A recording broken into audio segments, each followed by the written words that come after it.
Oppo Reno 11 5G இந்த போனோட ஒரு குட்டி ரிவ்யூ வந்து பார்க்கலாம். இந்த போன் அன்பார்ச்சுனேட்லி எனக்கு வந்து கிடைக்கல. பட் இதோட ஸ்பெசிஃபிகேஷன் ஆல்மோஸ்ட் Reno 11 ப்ரோக்கு சிமிலர் தான். Reno 11 ப்ரோ யூஸ் பண்ணி பார்த்துருக்கோம். அதை வச்சு இந்த Reno 11 எப்படி இருக்கு, ஒர்த்தா இருக்கா, எல்லாத்தையுமே இந்த வீடியோல பார்க்கலாம். வீடியோ பிடிச்சிருந்துச்சுன்னா லைக் பண்ணுங்க, சேனலுக்கு மறக்காம சப்ஸ்கிரைப் பண்ணிருங்க. ஃபர்ஸ்ட் இந்த Reno 11 ப்ரோக்கும் Reno 11க்கும் என்ன வித்தியாசங்கிறத ஷார்ட்டா சொல்லிடுறேன். பெரிய வித்தியாசம் கிடையாது. ப்ராசர்லயும் பிரைமரி சென்சர் மட்டும் தான் மாறுது. மற்றபடி ஆல்மோஸ்ட் எல்லாமே சிமிலர் தான். ஸோ இப்போ இந்த Reno 11 எந்த அளவுக்கு ஒர்த்துங்கிறத பார்க்கலாம். Bill quality and design same அதே கிளாஸ் பில்ட் வந்து யூஸ் பண்ணியிருக்காங்க. அதே மெட்டாலிக் ஃபினிஷ்ல வந்து இருக்குது. ஃபிங்கர் பிரிண்ட்ல எதுவும் பிக்கப் பண்ணாது. பார்க்கறதுக்கு ரொம்ப சூப்பரா இருக்கு. அண்ட் இந்த Reno 11ல ஒரு கிரீன் கலர் கொடுத்துருக்காங்க, வேவ் கிரீன். அது பார்க்கறதுக்கு ரொம்ப சூப்பரா வந்திருக்கு. அதுல எப்படி ஒயிட் கலர் வந்து ஒரு ஸ்பெசிபிக் கலரோ, அது மாதிரி இதுல கிரீன் வந்து ஒரு ஸ்பெசிபிக் கலரா இருக்கு. மற்றபடி ரெண்டுலயுமே கிரே வந்திருக்கு. உங்களுக்கு எது பிடிச்சிருக்குங்கிறத கமெண்ட்ல லீவ் பண்ணுங்க. வெயிட்டும் ஆல்மோஸ்ட் சிமிலர் தான். 180 கிராம் வந்திருக்கு. திக்னஸ் வந்து 7.9 கொடுத்துருக்காங்க. ஸோ அதே ஒரு சூப்பரான ஃபீல் வந்து கொடுக்கும். அந்த ஃபோன் எடுக்கும்போது ஒரு நல்ல ஃபீல் வந்து கொடுக்குது. இன்ஹேண்ட் ஃபீல் நல்லா இருந்தது. அதே மாதிரி தான் இந்த ஃபோன் உங்களுக்கு இருக்கும். லைட் வெயிட்டா ஃபீல் ஆகும். ஸோ ஓவராலா பில் குவாலிட்டியும் சரி, டிசைனும் சரி, ஆல்மோஸ்ட் Reno 11 ப்ரோக்கு சிமிலர் தான். பார்க்கறதுக்கு நல்லா பண்ணியிருக்காங்க. ப்ரொடக்ஷன் பத்தி பேசுனீங்கன்னா பெருசா ஒன்றும் கிடையாது. ஃப்ரண்ட்ல பாத்தீங்கன்னா அவங்க எப்பவும் யூஸ் பண்ற அந்த டிராகன் ட்ரைல் கிளாஸ் தான் வந்து யூஸ் பண்ணிருக்காங்க. அது போக பின் பக்கம் ஸ்பிளாஷ் ப்ரூஃப் மாதிரி தான் இருக்கு.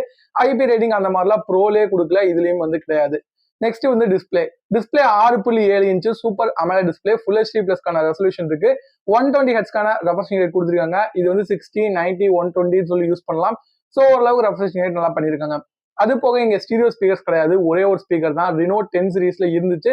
பட் Reno 11 சீரீஸ்க்கு அதை கட் பண்ணியிருக்காங்க. மேபி இந்த பிரைசிங் கொஞ்சம் டிராப் பண்ணனால கட் பண்ணிட்டாங்களா என்னன்னு தெரியல.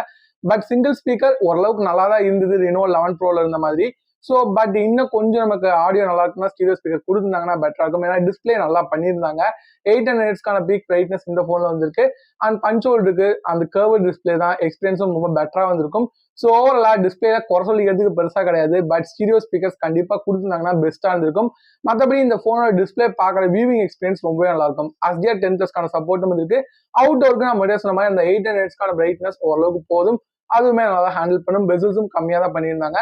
ஸோ ஓவரலா Reno 11 ப்ரோ என்ன டிஸ்பிளே இருக்கோ அதே டிஸ்பிளே தான் ரொம்ப நல்லாவே இருந்தது சொல்லலாம். நெக்ஸ்ட் இந்த போனோட பர்ஃபார்மன்ஸ் இதுதான் அந்த ரெண்டு போனுக்குமான வித்தியாசமா வந்திருக்கும். Reno 11ல டிமென்சிட்டியோட 7050, அதாவது Reno 10ல இருந்து அதே ப்ராசர் தான். இது வந்து ஒரு 6 நானோமீட்டர் ஒரு 5G ப்ராசர், 5G பேண்ட் நல்லா கொடுத்துருக்காங்க. 5Gல எந்த ப்ராப்ளமும் இருக்காது. ஸோ பர்ஃபார்மன்ஸ் பத்தி பேசணும்னா ரொம்ப பெட்டரா தான் வந்திருக்கும். ரொம்ப குறை சொல்லிக்கிறதுக்கு ஒன்றும் கிடையாது.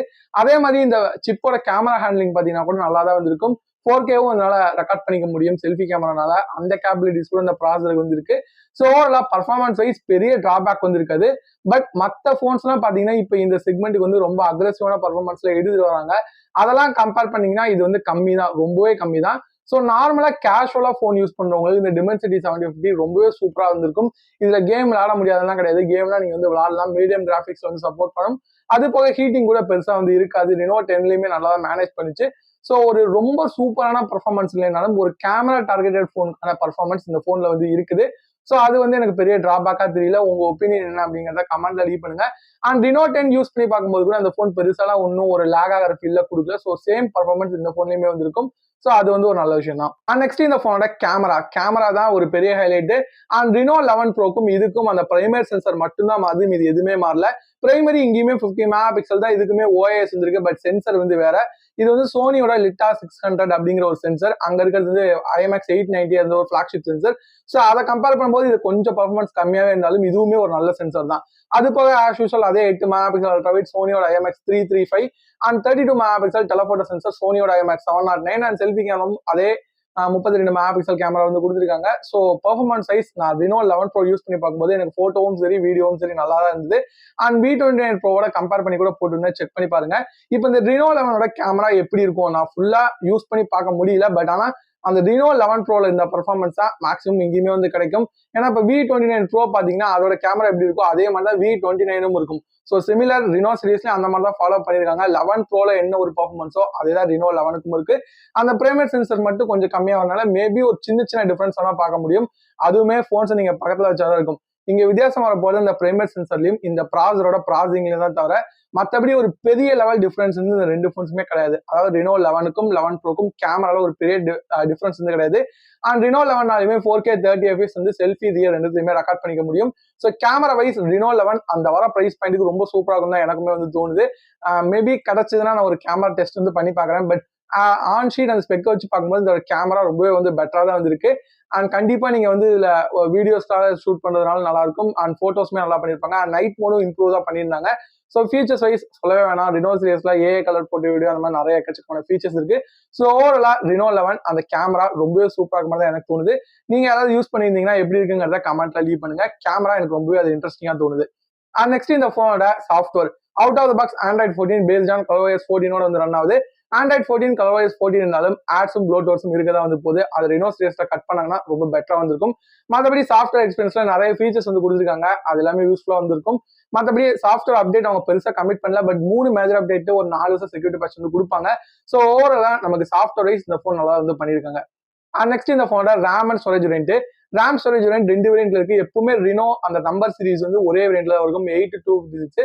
பட் இந்த டைம் வந்து மாத்திட்டாங்க. 8-128 ஒரு வேரியன்ட், 8-256 சொல்லிட்டு ஒரு வேரியன்ட். DDR4X UFS 2.2 ஸ்டோரேஜ் தான் வந்து கொடுத்துருக்காங்க. இன்னும் கொஞ்சம் அப்கிரேட் பண்ணி கொடுத்துருக்கலாம். பட் ஓகே, இப்போ பிரைசிங் பார்க்கறது முன்னாடி பேட்டரி மட்டும் பார்த்துக்கலாம். பேட்டரி நம்ம இந்த phone 5000 mAh battery and fast charging 67 watt charger பாக்ஸ்ல இருந்துறாங்க. 5000 mAhங்கிறது இந்த போனுக்கு கண்டிப்பா நல்லா இருக்கும். ஈஸியா ஒன் டேக்கான பேட்டரி பேக்கப் வந்து கிடைக்கும். ஃபாஸ்ட் சார்ஜிங் ட்ரைன் ஆயிடுச்சுன்னா சீக்கிரமா டாப் அப் பண்ணிக்கலாம். அதுவுமே வந்து கொடுத்துருக்காங்க. அந்த பாக்ஸ்குள்ள கொடுக்குறது இன்னொரு பாசிட்டிவா வந்திருக்கு. ஸோ சாஃப்ட்வேர் அந்த பேட்டரி இது எல்லாமே நல்லா பண்ணியிருக்காங்க. பிரைசிங் பார்க்கும்போது போன டைம் லான்ச் ஆன ரினோ 10 வந்து 33,000 லான்ச் ஆச்சு. 8GB RAM 256GB storage. But இந்த வாட்டி ரினோ 11க்கு பிரைஸ் கம்மி பண்ணியிருக்காங்க. பட் ஆக்சுவலான அப்கிரேட்ஸும் நம்மளால பார்க்க முடியுது. கேமரால ஒரு பெரிய அப்கிரேட் வந்து பண்ணியிருக்காங்க ரினோ 10 to ரினோ 11. அது மட்டும் இல்லாமல் பர்ஃபார்மன்ஸ் சிமிலர் தான். டிஸ்பிளேல வந்து ஸ்டீரியோ ஸ்பீக்கர் கட் பண்ணாங்க. பில் குவாலிட்டி கொஞ்சம் இம்ப்ரூவ் பண்ணியிருக்காங்க. அண்ட் சாஃப்ட்வேர்ல இம்ப்ரூவ்மெண்ட்ஸ் பார்க்க முடியுது. ஸோ இது எல்லாத்துக்குமே ரினோ 11ல பிரைஸ் டிராப் ஆயிருக்கு. கண்டிப்பா அது ஒரு நல்ல விஷயம் தான். நீங்க 8256 எடுத்தா கூட ரினோ 11 33 இது 32 தான். ஒரு 1000 ரூபீஸ் கம்மியா தான் இருக்கு. ஸோ 8-128 உங்களுக்கு போதும்னா இந்த போன் 30,000 வாங்கிக்க முடியும். 30,000 இந்த போன் ஒர்த்தான்னு கேட்டீங்கன்னா கேமரா ஆஸ்பெக்ட்ல திங்க் பண்ணீங்கன்னா கண்டிப்பா இது வந்து ஒரு நல்ல போன் தான். இப்போ ஒரு 30K ஒரு நல்ல கேமரா போன் வேணும் அப்படிங்கிறவங்களுக்கு ரினோ 11 நல்ல ஆப்ஷனா இருக்குன்னு எனக்கு வந்து தோணுது. இந்த போனை எல்லா போனோட கம்பேர் பண்ணணும்னா கமெண்ட்ல லீவ் பண்ணுங்க. முடிஞ்சா பண்ண ட்ரை பண்றேன். வீடியோ பிடிச்சிருந்துச்சுன்னா லைக் பண்ணுங்க. சேனலுக்கு மறக்காம சப்ஸ்கிரைப் பண்ணிருங்க. தேங்க்யூ ஃபார் வாட்சிங். Have a nice day.